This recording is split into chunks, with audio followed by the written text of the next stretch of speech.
Shubor Nagashlam Jong Nongsan Hima.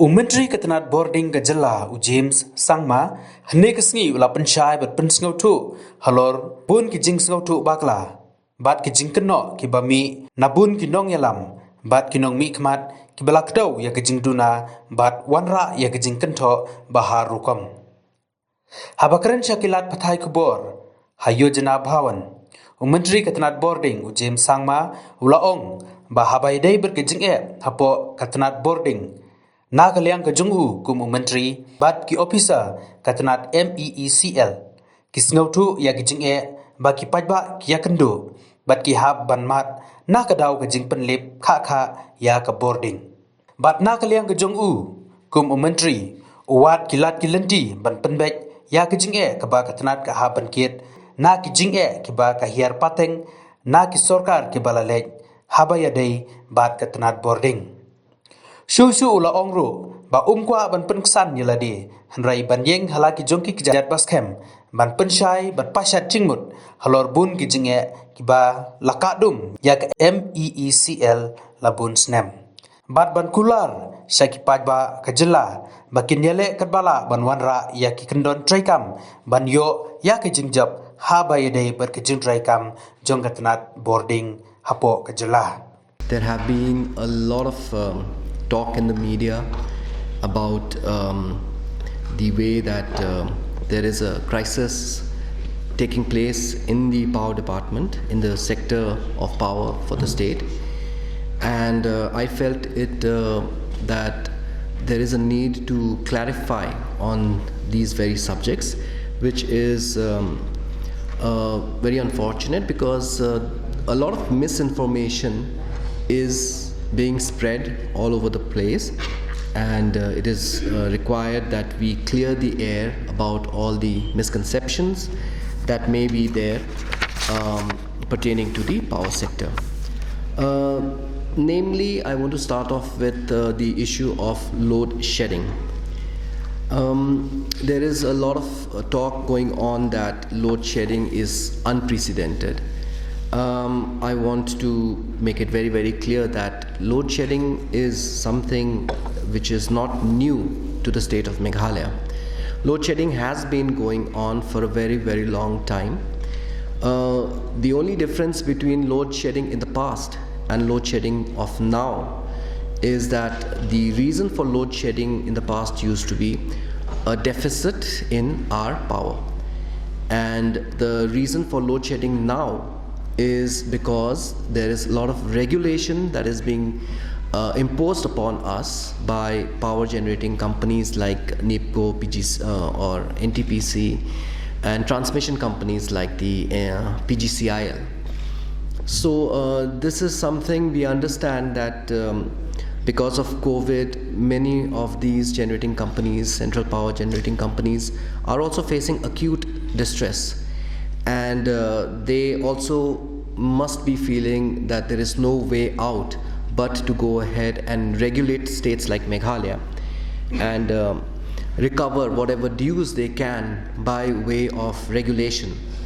This is now something that we have seen in the past 2 months, starting from December, that with NEEPCO, PGCIL and NTPC, they have scheduled regulation which has affected the supply of power in the state of Meghalaya.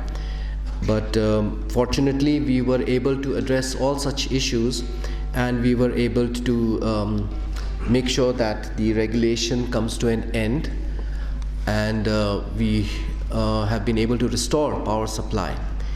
We understand that the issue of power supply at this during these lean seasons when our generation is very less is because of the fact that we are there's a lot of concern because this is a time for students to be appearing for their examinations, and the new norm is that most of these students have to appear in their examinations online, which is why electricity is absolutely very essential during that time when they're writing their exams, appearing for the exams.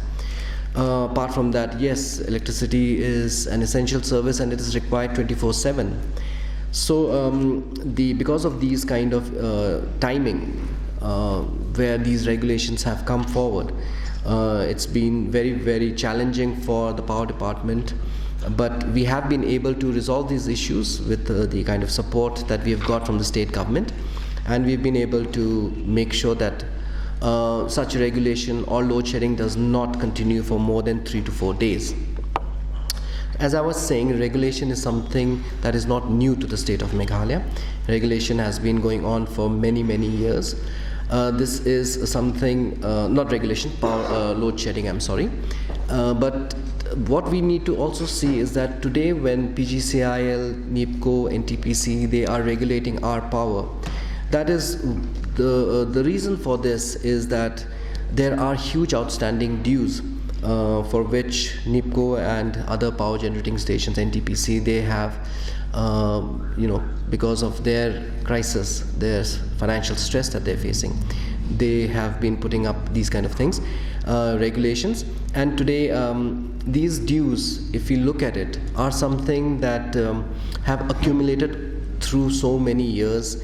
And these were not addressed at a time when when the government could have taken care of this, and these have accumulated to such an extent that our outstanding dues today are a very, very huge sum, which in very simple words I like to say that the kind of misgovernance, the maladministration that took place over the years is something of a legacy that we have inherited, and today we are helpless but to take a loan, that is the Atmanirbhar loan, which is going to address the issues of these outstanding dues. So this is something that has been accumulating over the years. This is something that we have inherited. This is not something that today, because of the actions of this government, that suddenly companies like central power generating stations, they are starting to regulate us. So I understand that there are many quarters who are very concerned about this and who have been very vocal about this. We understand their concerns, and we would like to assure that this government is very, very seriously always working on this.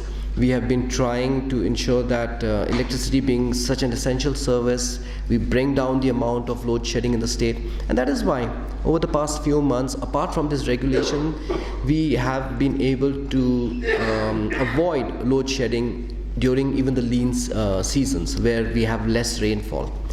So consumers may ask that I'm paying my bills, electricity bills regularly. So why is it that there are power cuts? And this is a very justified question. And I would like to just, for the benefit of our consumers, I would like to just lay some facts out. That today the average income, the revenue that MECL is able to generate on an average in a month is to the tune of 75 crores. That is the average income of the MECL. And however, on the flip side, the kind of expenditure that is there of the MECL is to the tune of 120 crores. That means that there is a deficit of rupees 45 crores in a month. So where does this expenditure go? People may say that since the bills are being paid, there are many consumers who pay their bills on time. Unfortunately, there are also those consumers who don't pay their bills on time. There are those consumers who do not get served bills on time.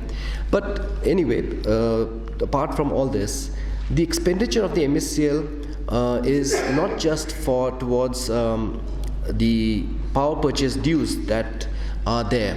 For power purchase, an amount of about 40 crores is spent every month. Pension and salary is something, is a very big chunk of where this, whatever revenue goes into, it comes to about 34 to 36 crores in a month. So these are the kind of expenses that are there, which totals about 120 crores, for which MECL is having to manage somehow or the other. and they are trying their very best. But this is, again, as I said, a legacy issue.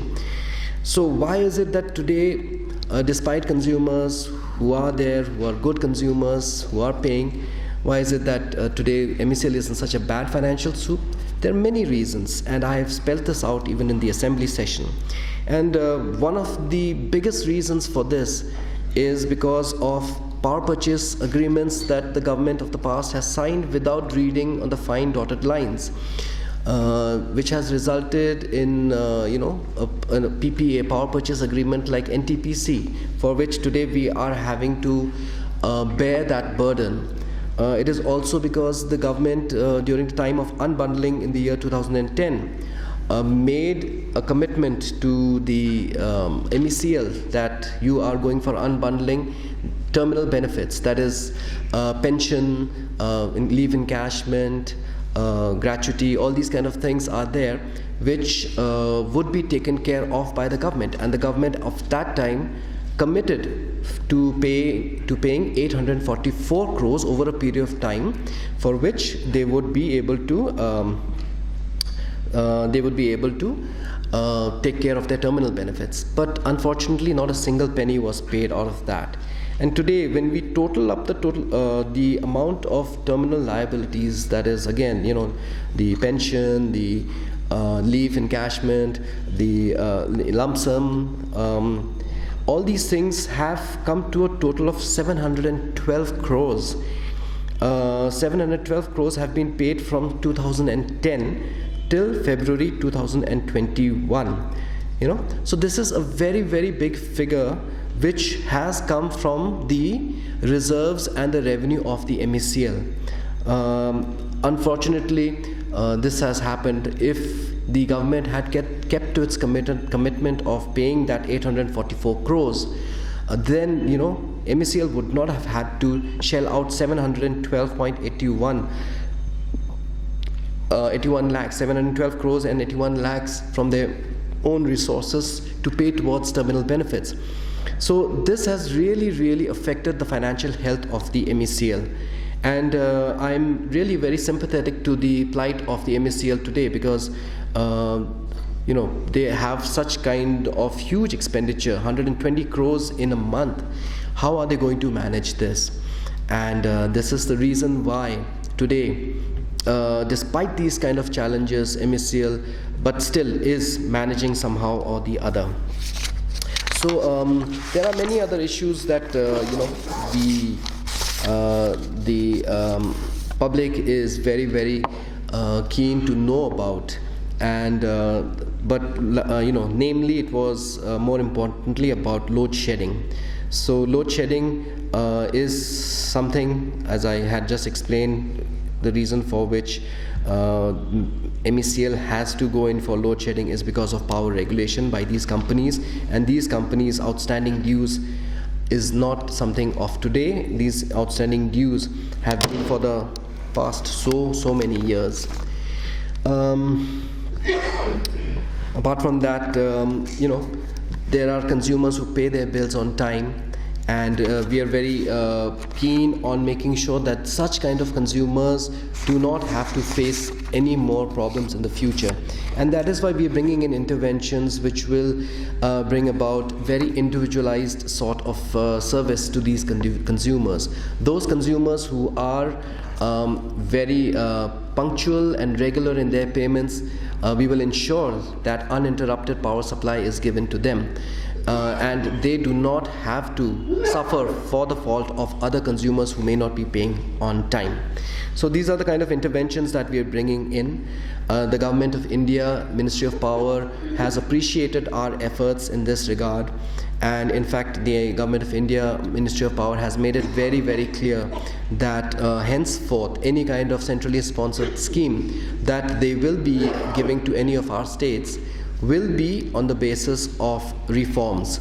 So only those states or discoms who are undergoing reforms or are putting in place reforms of their distribution networks those are the only discoms which will be taking the benefit or be given the benefit of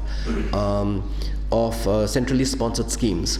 So these are the things which Government of India has appreciated about Meghalaya, and we have been therefore our ratings have also improved from 16 as a discom. Our ratings have improved by 5 points. We are at 21 today, and when the next assessment is done, I'm very sure that our rating of the points that is given for these for discoms will definitely be going up. So 5 points is a phenomenal jump, and from 15 we now have we are given 16 points as a discom. So these are the things that Government of India has appreciated, and they have made it very clear that if we do not come up with reforms, then there will be issues in the future. So this is a stage of transition. This is a stage wherein we are putting in interventions. This is a stage where there will be many challenges and many difficulties which consumers will face. But I would like to appeal to all our consumers who are there in the state that we will be, once these kind of interventions are put in place, which is mandated by the Government of India, then things will be much more streamlined, and such kind of problems will cease to exist. So I have a statement which I will be giving out to you, in terms of a written statement, in case you may have certain doubts about whether I'm giving. But today I would like to assure the public that we are trying our level best. It's not easy. I don't want to go into any kind of blame game. It's very easy to shift the blame on the previous governments and say that previous governments did not give all these dues, did not keep to their commitment of terminal benefits, they signed faulty PPAs. I do not want to get into all such kind of blame game. What I believe in is to make sure that we start off fresh, we make the right moves, we bring in right interventions, so that in the future the state moves on and the power sector scenario in our state improves to a large extent, and we clean up the system so that MECL becomes a vibrant and robust organization. That is our endeavor, and that is what we strive to achieve. So this is what I wanted to clarify, to at least set the tone for the press conference, and I'm very open to taking questions, because I think there are many specific questions which you would like to ask. So I'm open to questions. Obvious benefits that are there for consumers, for the corporation, for everyone in general, because of which we took a call very early on that we will bring in smart meters. The whole world is going into smart meters. The second point is that today the Government of India and MOP has very clearly stated that all meters have to be now migrated, all static meters have to be migrated to smart meters or smart meters with prepaid capabilities. So that is something that even Government of India has understood the kind of benefits of having smart meters in the country, and Meghalaya is in a way a trendsetter, because before even Government of India coming out with this notification, we have already gone ahead and through an ADB funded project, we have already gone ahead and started a project for 2 lakh smart meters. So we will be coming out with, yes, to answer your question, we will be coming up with a lot of awareness campaigns so that we educate the consumers about the benefits of smart meters.